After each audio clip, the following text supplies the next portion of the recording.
Assalamualaikum warahmatullahi wabarakatuh.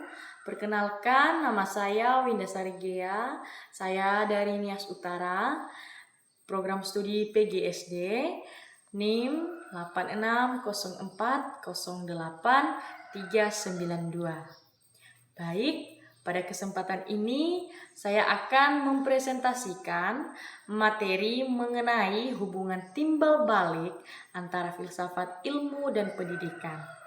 Nah, kedua hal ini memiliki keterkaitan yang sangat erat dan tidak dapat dipisahkan, layaknya dua sisi mata uang.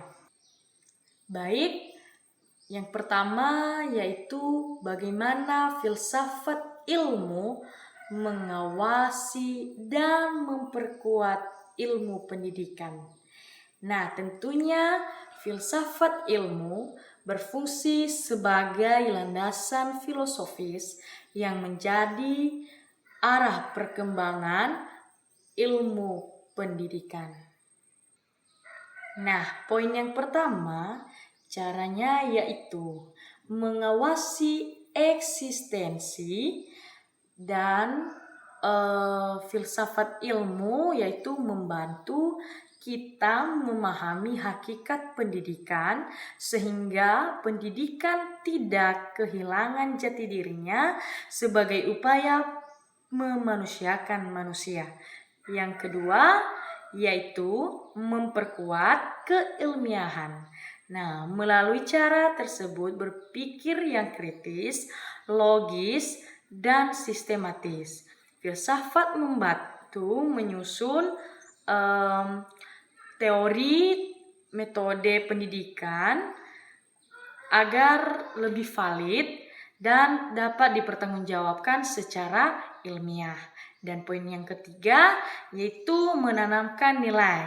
Nah, filsafat memberikan dasar etika moral sehingga ilmu pendidikan tidak hanya bersifat teknis, tetapi juga memiliki nilai-nilai luhur yang bermakna.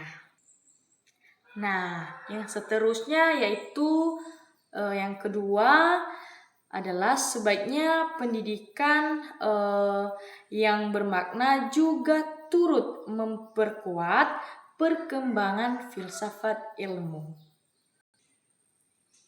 Nah, jadi pendidikan bukan hanya menjadi objek yang dikaji, tetapi juga menjadi wadah bagi filsafat untuk tumbuh. Nah,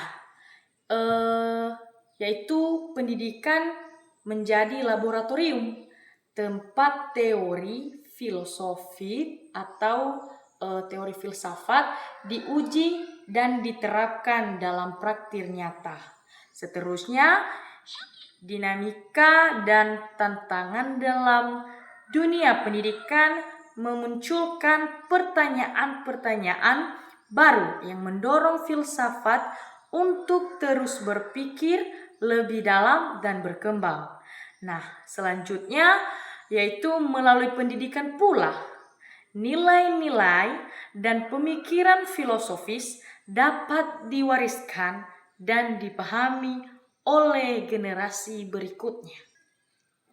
Nah, seterusnya yaitu yang ketiga adalah mengapa filsafat ilmu ini disebut sebagai pisau analisis.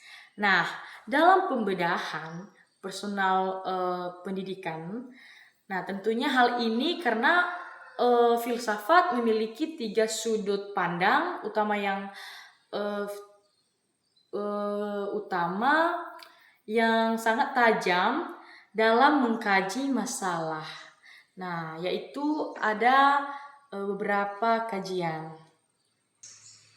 Nah, kajian yang pertama yaitu ontologi. Nah, ontologi ini membahas tentang hakikat dalam pendidikan. Ontologi menjawab pertanyaan, apa hakikat manusia yang dididik dan apa hakikat pengetahuan itu sendiri. Nah, ini membantu kita menentukan apa yang sebenarnya perlu dipelajari. Nah, kajian yang kedua yaitu epistemologi. Nah, epistemologi ini membahas tentang cara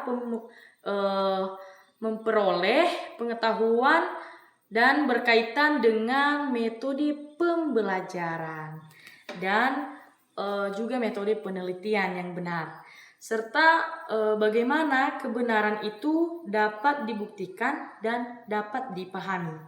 Nah, kajian yang seterusnya yaitu aksiologi. Nah, tentunya aksiologi ini membahas tentang nilai dan kegunaan menjawab pertanyaan.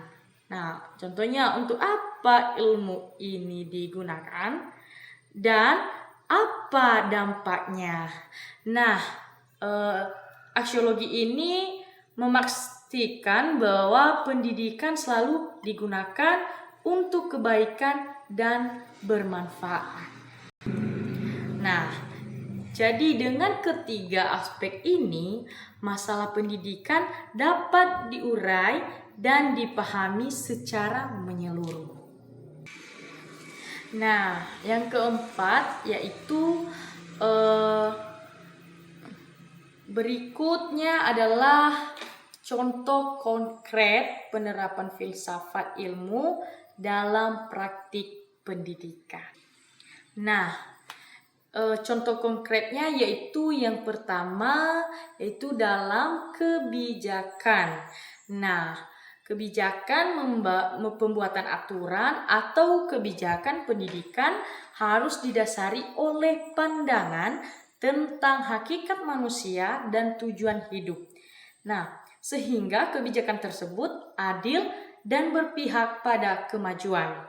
Nah, yang seterusnya yaitu dalam kurikulum. Nah, kurikulum ini adalah penentuan materi pelajaran yang disesuaikan dengan jenis-jenis pengetahuan, apa yang paling penting, dan bagaimana cara terbaik siswa memahaminya. Yang seterusnya yaitu adalah dalam proses pembelajaran.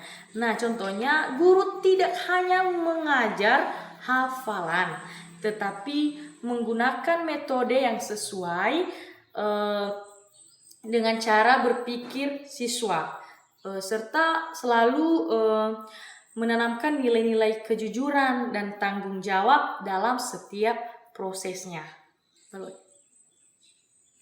Nah, baik, demikian penjelasan saya mengenai hubungan timbal balik antara filsafat ilmu dan pendidikan. Nah, filsafat memberikan landasan berpikir, sementara pendidikan menjawab atau menjadi medan aplikasi dan pengembangannya. Baik, sekian dari presentasi dari saya. Mohon maaf apabila ada kekurangan. Terima kasih atas perhatiannya. Wassalamualaikum warahmatullahi wabarakatuh.